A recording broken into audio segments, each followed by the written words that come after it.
Hello and welcome. Myself Prashant Survanshi, and in today's video we are going to learn about ECG, that is electrocardiogram.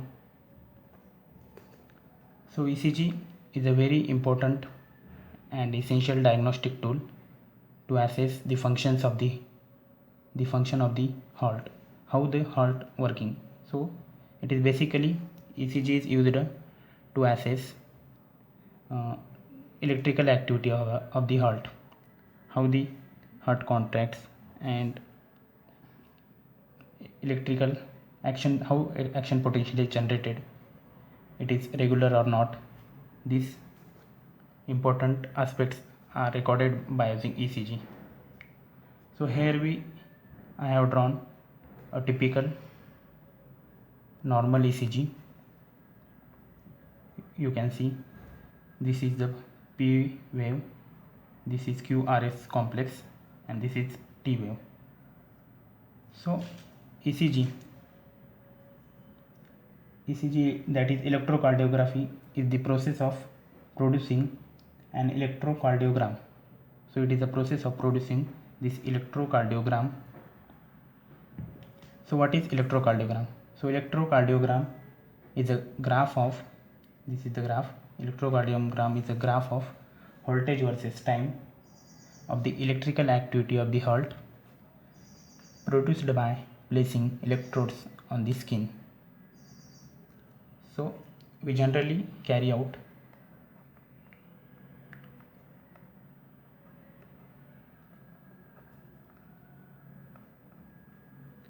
lead ECG.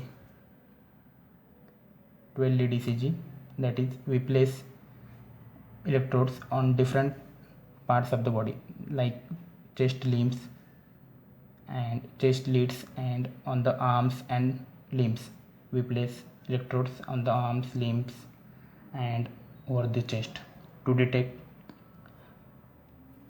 changes in electrical activity or potential difference when heart contracts, that is when it depolarizes and repolarization of the heart. So here is a typical electrocardiogram which consists mainly three waves: P wave, QRS complex, and T wave. So first, that is P wave. So it is a small upward deflection on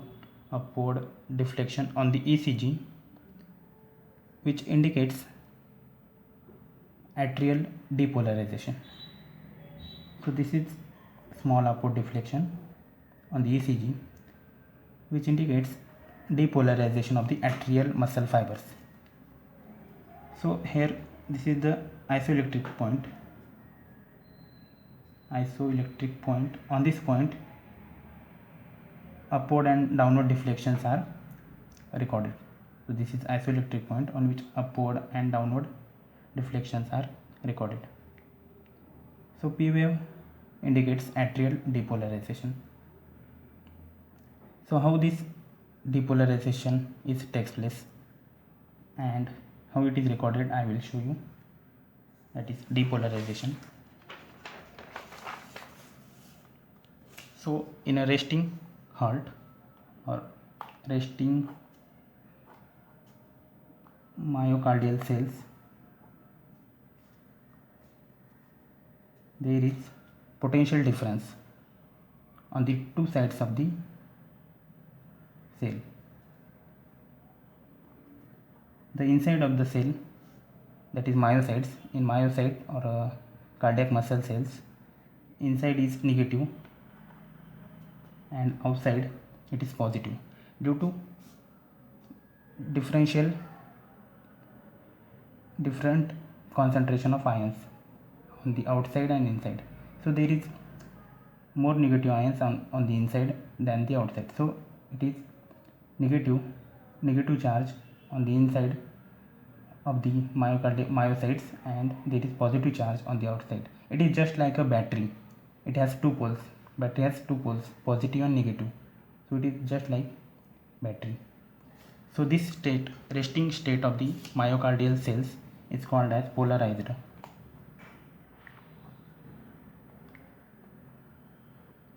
So it is in the polarized state. But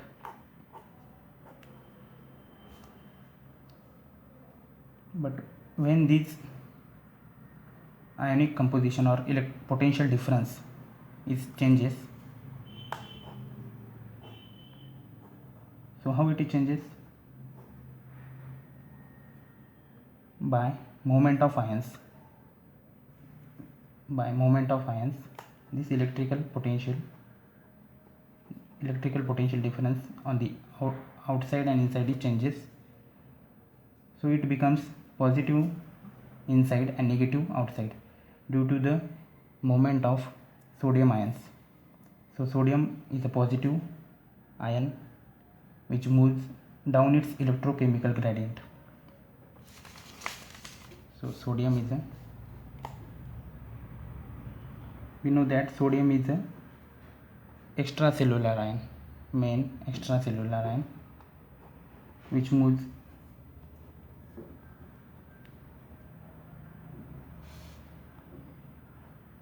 extracellular cation, which moves inside the cell.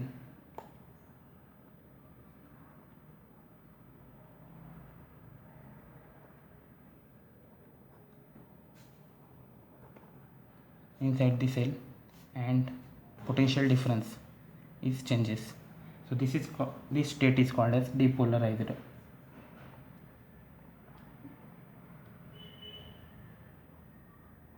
This is called as depolarized because polarity changes, and this process is called as depolarization.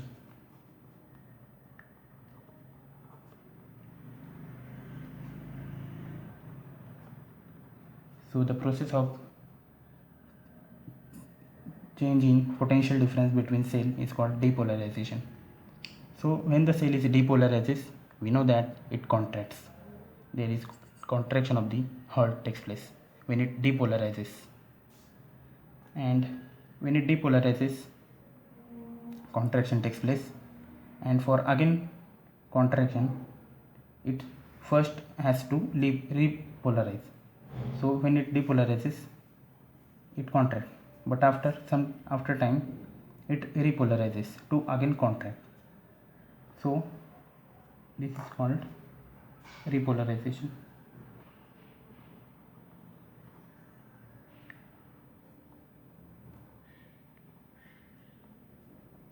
From depolarized to polarized state is called repolarization. So how depolarization takes place?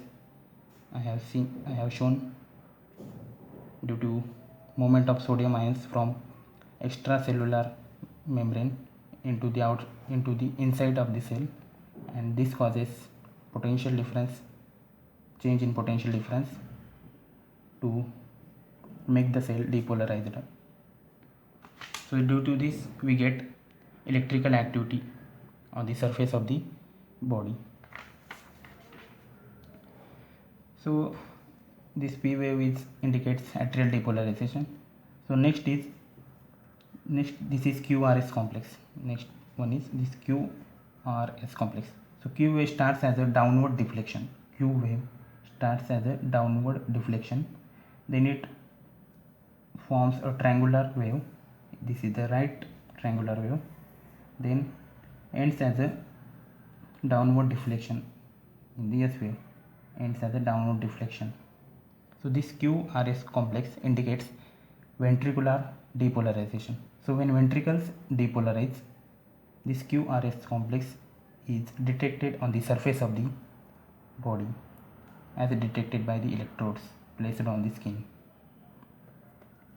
So this QRS is ventricular depolarization. Then after ventricular depolarization, contraction of the ventricles takes place. So next and last third wave is the T wave. T wave is a dome shaped wave, upward dome shaped wave, T wave. So T wave indicates ventricular repolarization. So after depolarization, I have shown you repolarization takes place. So after this QRS complex, which indicates ventricular depolarization, there is ventricular repolarization, that is it's resting it back into its resting state. So T is a dome shaped wave that indicates ventricular repolarization.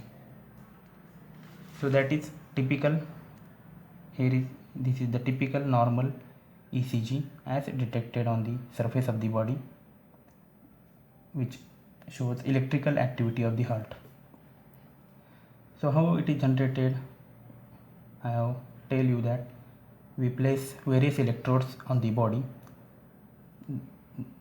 On the chest we place 6 electrodes on the chest, and remaining electrodes we place on the arms and limbs. So this is the heart. This is normal diagram of the heart, rough diagram. So we place various electrodes on the surface of the body, and from different directions, from upper side, from bottom, from side, and various directions, from 12 different directions, we see the electrical activity, that is change in potential, by placing electrodes.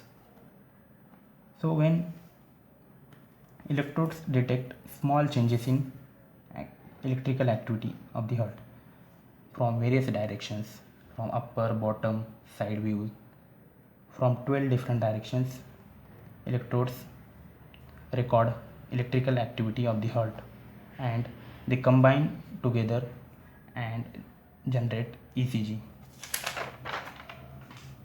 So this is typical ECG. So how the diagnosis, that is a heart attack or myocardial ischemia